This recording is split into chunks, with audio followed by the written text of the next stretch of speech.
What's going on, it's the RapNerd, and I'm here today to talk about a new Halloween horror film called The Dark Harvest. Now, if you've been a subscriber for the past 2 years, this movie has made my most anticipated list in the top 10 both years. Because it was shot and completed a while ago, but I think it was just caught in the right shuffle when Amazon bought MGM, and they didn't really know where to put it, theatrical, streaming, they didn't know.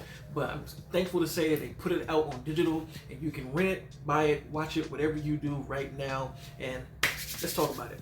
I could definitely say this film met what I expected, and I thoroughly enjoyed it. Honestly, I didn't know the director. I think his name is David Slade.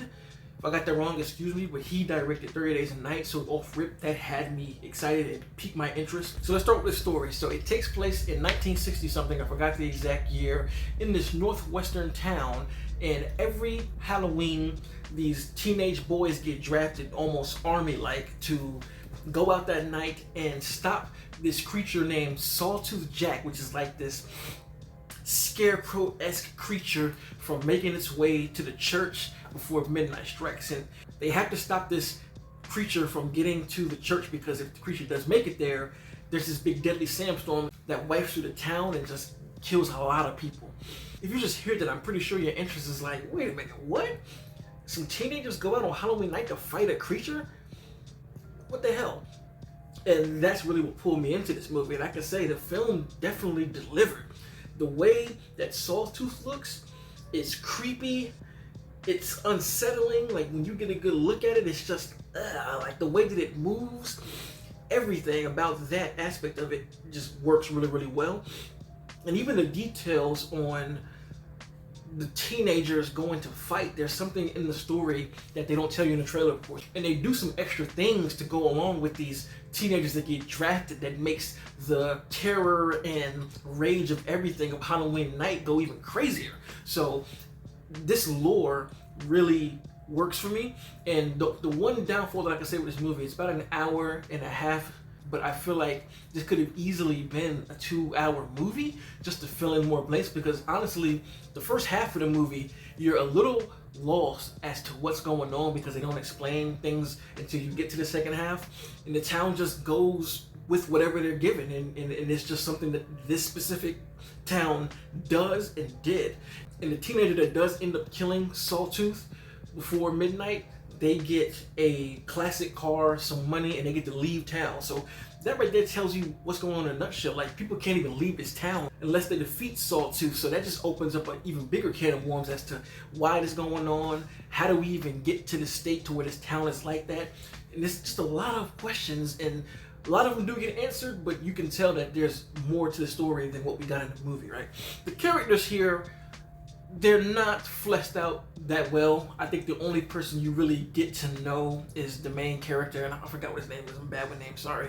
But you get to know him because his brother actually won last year and got out of the town. So naturally, him being the little brother, he wants to do it, but there's a rule that if a sibling of yours won, you can't be entered in a draft, but he wants to anyway.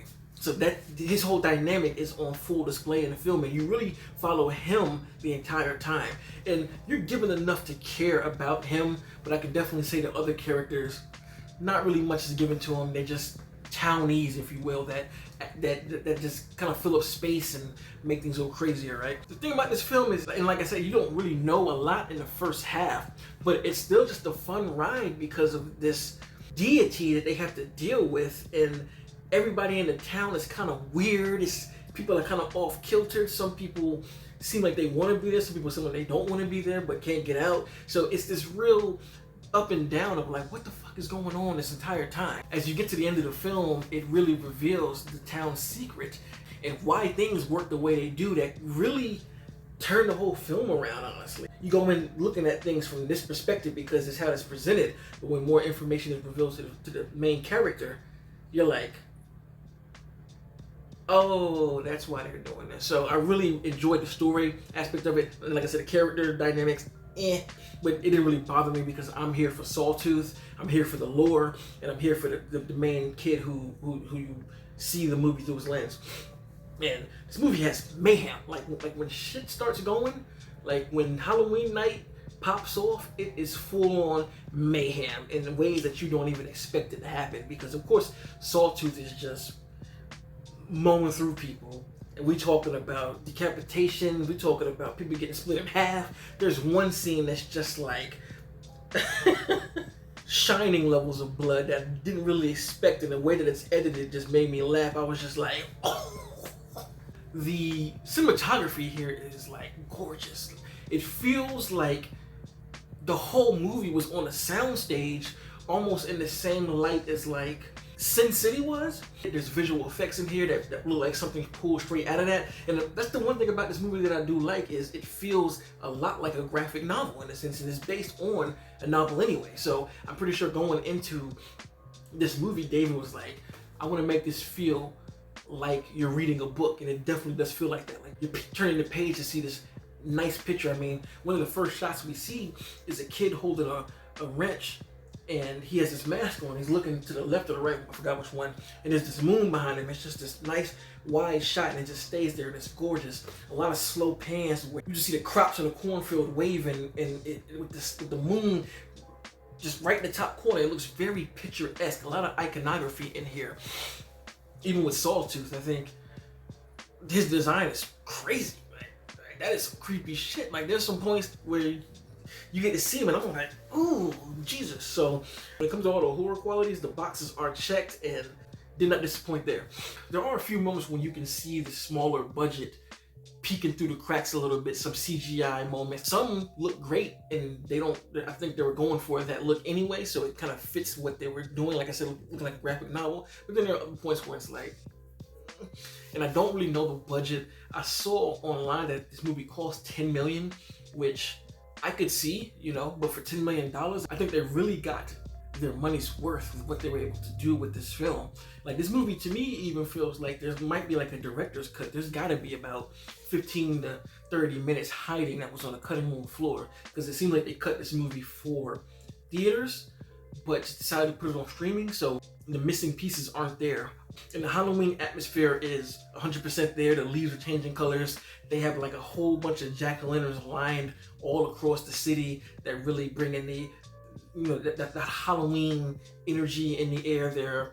On Halloween night, when the teenagers do go out to find Sawtooth, they're all wearing costumes, and it's just like Halloween mayhem. I can't say that enough. When it gets to that scene, crazy. The dialogue does get a bit hammy at times because of the character design. It's like a cop here who is the enforcer of this ritual, who just talks very over the top. I'm pretty sure that's how his character was in the book. Even with the accent and stuff that he was saying, it was like, oh, you can definitely tell he's putting on for this character. There's a few on the nose things with the character say, but again, I didn't mind it. I feel like that was the purpose of it, and it delivered for me. Is it a perfect movie?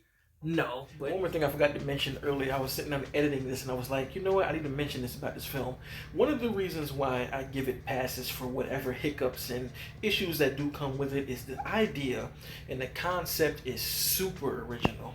It's one of the most unique films and unique concepts that I've seen this year, and just that new fresh take on something like this, a new lore, a new explanation for things.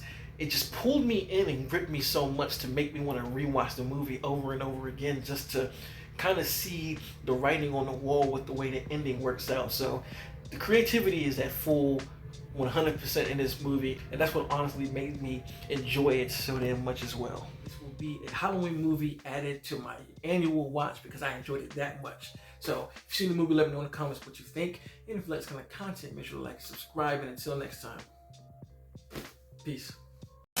RapNerd Productions, no capping, that's word to mommy.